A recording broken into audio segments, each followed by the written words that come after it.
Assalamualaikum warahmatullahi wabarakatuh. Nama saya Gibi Tiffany, kelas 12 IPA 2, nomor absen 14. Dan pada video kali ini saya akan melakukan ujian praktik kimia dengan judul Indikator Asam Basa Alami. Tujuan dari dilaksanakannya praktikum ini adalah untuk mengetahui cara membuat indikator asam basa dari bahan-bahan alami, serta mengetahui suatu zat bersifat asam atau basa melalui indikator asam basa alami. Alat dan bahan yang dibutuhkan adalah sebagai berikut. Pertama adalah bahan-bahan untuk membuat indikator asam basa tersebut. Di sini saya menggunakan 3 indikator. Yang pertama adalah bunga kembang sepatu. Lalu yang kedua di sini saya menggunakan kunyit.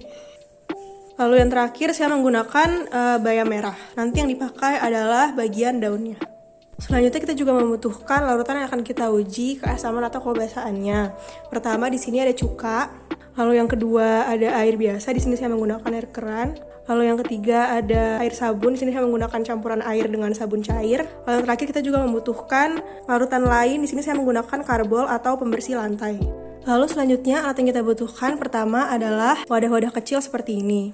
Wadah yang ini saya gunakan untuk menampung larutan yang akan kita uji. Lalu wadah yang ini akan saya gunakan untuk menampung ekstrak indikator asam basa. Lalu selanjutnya kita juga membutuhkan sendok. Sendok di sini saya gunakan untuk meneteskan indikator asam basa kepada larutan yang akan kita uji. Lalu di sini saya juga menggunakan mangkok yang cukup besar. Saya menggunakannya untuk membuat ekstrak indikator asam basa. Saya menghancurkan indikator asam basa untuk dibuat menjadi ekstrak dengan menggunakan tangan secara manual. Namun pembuatan ekstrak tersebut juga dapat dilakukan dengan menggunakan ulekan. Pertama, kita akan membuat ekstrak dari indikator asam basa tersebut. Di sini saya mulai dengan bunga kembang sepatu. Bunga kembang sepatunya saya hancurkan, lalu tambahkan air sedikit, lalu saya ambil ekstraknya seperti ini. Selanjutnya saya juga membuat ekstrak dari bayam merah. Caranya masih sama seperti tadi, bayam merahnya dihancurkan, ditambahkan air sedikit, lalu ekstraknya diambil untuk menjadi indikator asam basa seperti ini. Terakhir saya juga membuat ekstrak dari kunyit. Di sini kunyitnya saya potong-potong terlebih dahulu supaya lebih mudah dihancurkan. Namun karena kunyit tekstur lebih keras, saya menggunakan bantuan gelas untuk menghancurkan kunyitnya. Setelah itu kita dapat mengambil ekstrak kunyit untuk dijadikan indikator asam basa. Saya juga memberikan label nama untuk indikator yang sudah jadi. Pada tahap selanjutnya saya menyusun wadah-wadahnya seperti ini agar lebih mudah membandingkan larutan satu dengan larutan yang lain dan indikator satu dengan indikator yang lain. Lalu selanjutnya saya menuangkan larutan tersebut sesuai dengan nama pada wadahnya. Pertama saya menuangkan cuka, lalu saya menuangkan air. Lanjut saya menuangkan air sabun.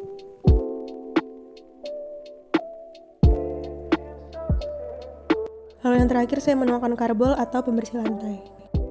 Setelah semua larutan disiapkan, tahap selanjutnya adalah mencampur indikator asam basa dengan larutan yang sudah disiapkan. Pertama di sini saya mencampur ekstrak kembang sepatu ke keempat larutan yang ada. Lalu saya mengaduk rata larutan tersebut. Proses yang sama juga saya ulangi dengan ekstrak bayam merah. Ekstrak bayam merah tersebut saya campur dengan keempat larutan yang ada. Lalu larutannya dicampur rata. Lalu selanjutnya kunyit, ekstrak kunyit juga dicampur ke keempat larutan yang ada dan diaduk rata.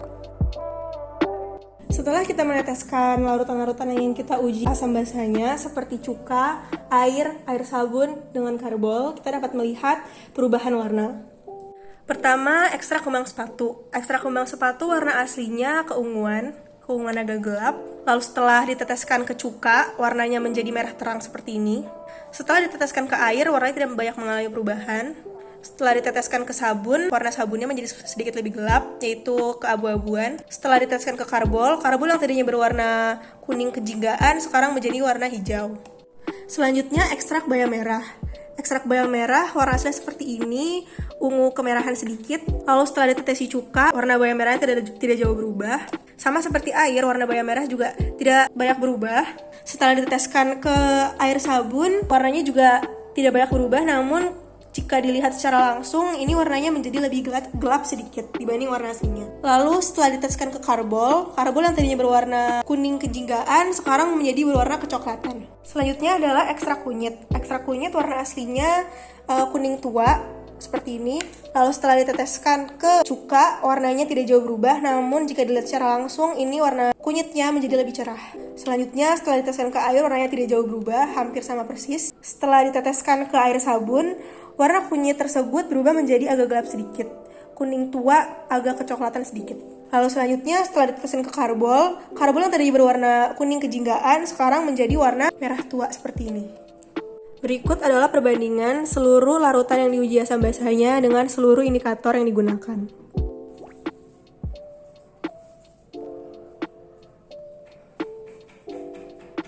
Setelah kita melakukan percobaan indikator asam basa tadi, dapat disimpulkan bahwa larutan yang bersifat asam jika diteteskan dengan indikator asam basa, warnanya akan tetap atau menjadi lebih cerah. Lalu larutan yang bersifat netral, warnanya akan tetap sama dengan indikatornya. Lalu larutan yang bersifat basa jika diteteskan dengan indikator, warnanya akan berubah menjadi lebih gelap dari warna indikator aslinya.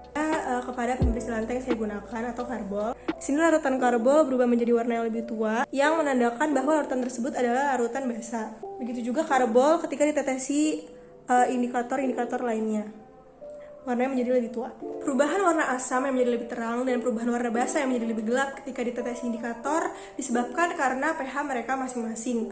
Asam memiliki pH kurang dari 7 yang menyebabkan warnanya menjadi lebih terang, dan larutan basa memiliki pH di atas 7 yang menyebabkan warna larutannya menjadi lebih gelap ketika ditetesi oleh indikator. Kesimpulan demikian mengakhiri praktikum saya pada kali ini. Kurang lebihnya mohon maaf. Wassalamualaikum warahmatullahi wabarakatuh. Terima kasih.